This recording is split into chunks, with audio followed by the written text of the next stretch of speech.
各位網友，大家好啊！玩書走天涯，走進歷史，走出現實啊！沒想到就在2026年呢，玩書一覺醒來啊，發現世界大事變天了。哎呀，今年我真是在2026年開局還專門做了個視頻，說這個2026年這個亂象開局啊，沒想到亂到這種程度啊！一覺醒來變什麼天呢？就是原來啊，玩書認為這個世界啊是兩極嘛，歐美是一極，然後呢，中俄朝伊啊這個是一極，兩極嘛，兩極分化是吧？兩家可以抗衡。現在倒好了啊，這個歐洲呢現在要跟俄羅斯這個聯合了。這個北美呢，加拿大現在這個已經到中國去了啊，這個加中友誼、加中戰略新夥伴啊，對抗美國啊。那麼這看起來就是歐洲啊，歐洲就是包括俄羅斯和歐洲聯合起來啊，打擊美國啊。然後這邊是加拿大啊和這個中國聯合起來打擊美國。那美國危險了啊！這個我建議美國是小槍不殺，投降了。真的，為什麼呢？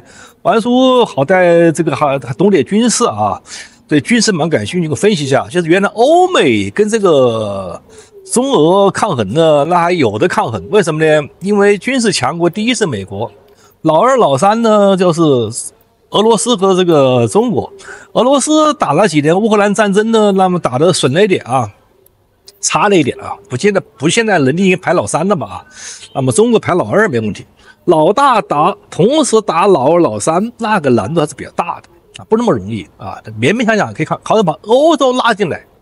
現在歐洲加入了這個中朝俄伊這個陣營，那美國怎麼扛得住呢？開玩笑，那是吧？那個歐洲是吧？當年這個二戰的時候是吧？你看沒有？歐洲是英國是吧？英國是獨木一撐是吧？加上這個俄羅斯是吧？俄國啊，加上美国，才把這個德國、日本這個按下去了嘛，是吧？啊，玩書已經分析過啊，在之前視頻中講過，就是你看现在的這個亞洲啊，就是中國了，相當於當年的日本了，是吧？那這個你這個是《三國演義》的話，這個力量是不均衡的啊。現在美國獨木難支啊，這個完蛋了啊！那個所謂的自由燈塔估計要倒了啊，這個事情很大，所以玩书先跟他扯，為什麼出現這種情況啊？原因何在？玩書跟大家分析一下啊。為什麼呢？首先要批評一下川普了。這個川普的這個有個什麼問題呢？他是長着一個這個獨裁的樣子，說話的大大咧咧啊。他原來是搞這個商人出身嘛，搞房地產、搞媒體的，所以說話的語不驚人誓不休，說的話的一定讓你大家是大吃一驚。拿下格陵蘭，不惜動武，大家信的是吧？大家信的啊。然後呢，這個川普啊，你看沒有？這個有時候這個啊。各方面的，這大家看了很多了啊。這個他說話就是有的獨裁者這種樣子啊，有這種樣子啊。格陵蘭呢，超是有點過激，是不是啊？你是要談判是吧？要給錢，實際上拿下格陵蘭是啊，在杜魯門時期都想拿，說句實話啊，一直沒拿，因為美軍一直站着在，他們有個基地，美軍一直站着在，所以他問題不太大，是吧？但是呢，畢竟不是美國領土。現在昨天晚上講個視頻啊，現在這個中國和俄羅斯已經把長矛戳在你的胸前了。這個時候美國不動下來也不行，所以他也不能叫操之過急啊，他是一忍再忍啊，現在是不能再忍了。另外呢，川普在美國搞這個 ICE 啊，就是这個把非法移民趕出去的動作呢，可能做的有點大，是吧？這個好像有點趕盡殺絕的感覺啊，起碼個觀感來看的話，有個感覺啊。我看了有個中文媒體中間有個中國有個女的說起來，她說的真是有意思。她說這個她似乎看見過，這個在中國文革就這麼搞的，紅衛兵到處抓人啊，這個啊。哎呀，這個腦洞開的也是夠大的啊！這個玩書待會講講啊，這個把這個川普這個趕非法移民這個出美國和這個中國紅衛兵這個到處抓人那個把它搞成一起了啊！這個我說這個點個讚，這個腦洞開的啊，這個啊。所以呢，王叔呢，現在再跟大家講講看啊，這個聊一聊看，怎麼看待川普，怎麼樣看待美國，美國怎麼變成了世界公敵了？那這個啊，王叔如果不是事情發生在眼前，王叔真是這打破天地想不出來啊！我想了下一個原因，什麼原因呢？說白了，就是左派走過頭了，中毒太深了。這個原因啊，這個為什麼這麼說呢？問大家一個問題吧：正義和邪惡怎麼區分？大家知道嗎？啊，跟王叔互動啊，可以待會打在屏幕下方。正義和邪惡，你用一句話區分，怎麼區分？什麼知道是正義，什麼是邪惡，對吧？大家思考一下這個問題啊。因為任何政黨、組織、國家政府都不會說他自己是邪惡的，他是正義的化身，正義的代表，是不是這樣的？都是這樣的。你就是當年希特勒，那也是一樣的，为了德國人民呢，為了雅利安民族那個純正性呢，是吧？那個口號也喊得震天價響的，對吧？你別說是國家了，就拿一個黑社會組織、流氓組織，那他那個理念章程，那個也是那個為了大家。為大家的幸福啊，是吧？那去搞錢，對吧？對吧？沒有哪個組織政府裡面，這政黨口號是邪惡的啊，都是很好的。哎，那怎麼看這個組織政府啊，國家是邪惡還是正義呢？你們看什麼，兄弟們？憑什麼看？一句話看出來看什麼？實際上，王老師告訴大家啊。正義跟邪惡，它只隔了一層窗戶紙，薄薄的窗戶紙，對吧？你看不透，真看不透。你看透了，一眼就看透，哎，對吧？什麼地方呢？跟大家分享一下，靠的是這個，你有沒有正義的過程，不是看結果的，不是聽你喊結果口號。啊，你要為了什麼東西？口號都大得去了，不是看結果。注意啊，看過程，結果可能好，可能壞，主要是看過程。我跟大家講一個例子，當年齊白石老先生啊，還是有這個先見之明，有這看透本質的能力啊。當年周恩來說：“你到回國參加新中國建設吧，是吧？”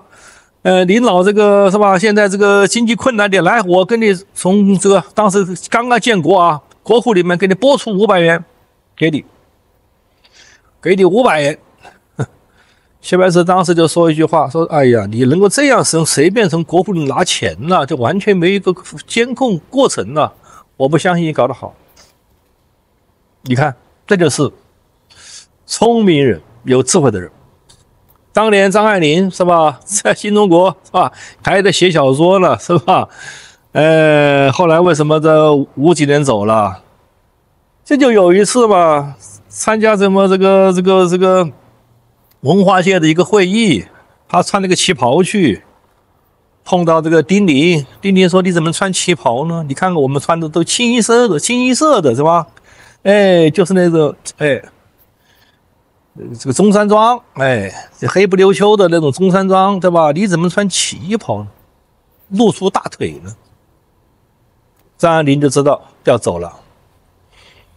當一個國家不同的衣服都不能存在的時候，還能存在不同的思想嗎？所以大家要追求民主自由，怎麼追求？關鍵看過程，不是看結果，不是看口號。打個比方，王師說一下，中學學生考試成績，你能要求大家都一樣嗎？全部是80分，也不能高，也不能低，這樣合理嗎？人有所長嘛，對不對？对，但是呢，你上學的機會給大家公平，都有上學的機會，都有坐在前排的機會就可以了。結果你不能保證，有窮人就有富人啊。當年這個年輕的馬克思恩格斯是吧，寫了個《資本論》1.0是吧，《資本論》是吧？剝削呀，是吧？資本家邪惡的，是吧？老百姓可憐的。那當時這個思想就出來了，那當然就得到很多人的這個擁護啊。為什麼呢？確實好像資本家是有蠻多邪惡的，啊，這個有剝削，確實是吧？你能把它推翻嗎？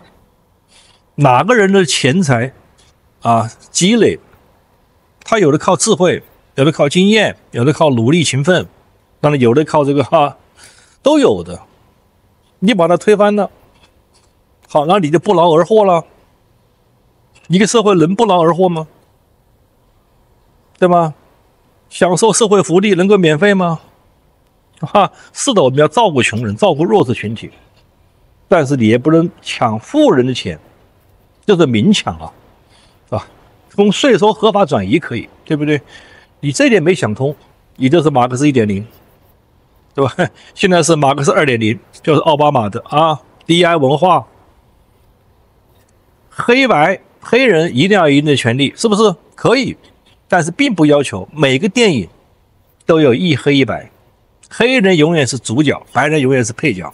好萊塢的電影，你們看看現在電影都這麼做了，這就搞過了，這就沒有過程了，沒有公平正義了，對吧？所以有時候歷史往往會倒退啊，真的，看起來口號很高大上，實際上做的是非常齷齪。你像奧巴馬16年，川普和這個希拉里·克林頓競爭，川普贏了，沒想到嘛，民主黨沒想到啊，所以奧巴馬才有什麼動作？和 CIA 中情局聯手創造、製造通俄門事件，來誣陷川普。這是在過程程序這一塊的極端的惡劣啊，這比你當年這個中共搞暗殺那個好一點，那個還強一點，那個是吧？那其他人他可以某個政黨他可以暗殺你，把他幹掉了，還什麼給你搞個通俄門呢？對不对？是不是啊？所以我們就是大家一定要看這個什麼呢？看這個事情啊，看的本質，看這個過程啊。你像中國，我知道有個法官姓彭吧，判了一個人叫一個年輕人，一個老太太老頭子倒地下去，他就扶了一下，後來這老太太就訛這個扶的人，到法院判的時候，法官說什麼？不是你撞的，你憑什麼去扶？這一句話看似簡單一句話，沒有了公平正義，沒有了過程，那就把中國的這個傳統的這個助人為樂的這樣一種文化習俗否掉了。一句話倒退了幾千年，以後現在中國誰敢扶？老人倒地誰敢扶？這就是本質。所以法院他判有可能判錯了，但是他過程他要按照過程來，对不？你不能这樣定罪啊，你不能這樣一句話定罪啊，那不是你撞，憑什麼你去扶呢？對吧？奧巴馬不就這樣嗎？憑什麼不是我民主黨上來呢？那我就是把你幹掉。共和黨你是個邪惡政黨啊，那所以我要搞通俄門把你搞掉啊，這就是邪惡的。所以啊，你像這個美國號稱民主燈塔，你的選票不能保證，選票不用這個身份驗證，選票靠郵寄。所以當年這個紐約市前市長朱利安尼是吧？當年是把黑手黨是吧抓起來的一個市長那是年輕的時候，那是意氣風發啊，都看不下去了，他告這個事兒，告這個富爾頓縣作假的事，後來被法官怎麼了？加了13項重罪，要罰款1.18億美元，把這個朱利安尼搞得傾家蕩產。你有沒有這種程序正義？有沒有維護這個法律？所以現在這個案子翻過來了要讓這個賠這個朱利安尼市長，我覺得點讚。現在這個翻過來，對不對？所以這個事情就會看出來，美國在過去的幾十年顛倒了正義，顛倒了黑白。川普正在撥亂反正，正在糾錯。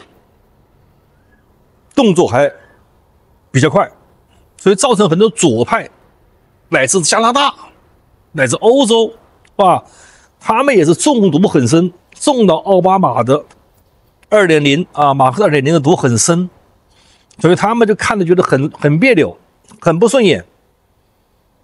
那你拉着川普就是邪惡的，那我反对邪惡的，那我就正義的。那麼这個川普反对中國，川普跟中國搞關稅，那我就跟敌人的鄰就是我朋友，所以加拿大，你看，走到了這個和中國的一起了。歐洲走到了和俄羅斯一起了，因為只要反對川普就對了嘛，是吧？川普這麼搞，那我就這麼搞。這個有意思啊！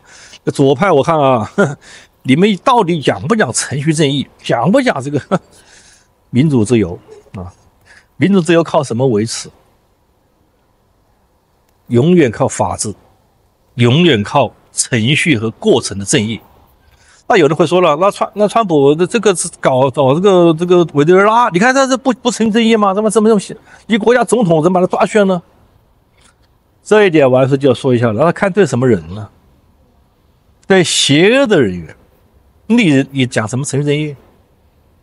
他能夠殺人如麻，他能夠不講公平正義，你沒辦法，對不對？對恐怖分子你沒辦法，這一點要說回來，對不對？是的，一般情況下面，遵紀守法者，我們講程序正義，但是你對不遵紀守法者，那對不起，那就只有採用以暴制暴了。這是王叔的觀點啊。當然這裡面提出問題來，你怎麼樣確定這個行動本身是一個正義的呢？你怎麼判斷它一定是邪惡的呢？良知、良心，就是人初心感覺有沒有良心？你看這個事有沒有良心？憑你的良知了，這個就真的有時候不好判斷。所以王叔跟大家交流啊，希望那個左派盡早回頭懸崖勒馬，再往前走，是吧？你就跟中俄朝一就是軸心國了，好不好？當然你們要搞在一起了，那這個美國是扛不住的，川普是扛不住的，那盡早繳槍投降，對吧？好，這個王叔今天跟大家分享一下這一點因為王叔也看得很傷心很傷感世界走到這樣的一個局面，是吧？誰都不願意看到，但是目前這樣這麼走怎麼辦呢？所以王叔也在關注這個世界大事的後面的變化小事關心不了，大事王叔還是關心一下好不好？以上講的不對地方，請大家和王叔互動，打在屏幕下方，謝謝大家。讓你能夠聽到我的心，什麼時候也能把我想起。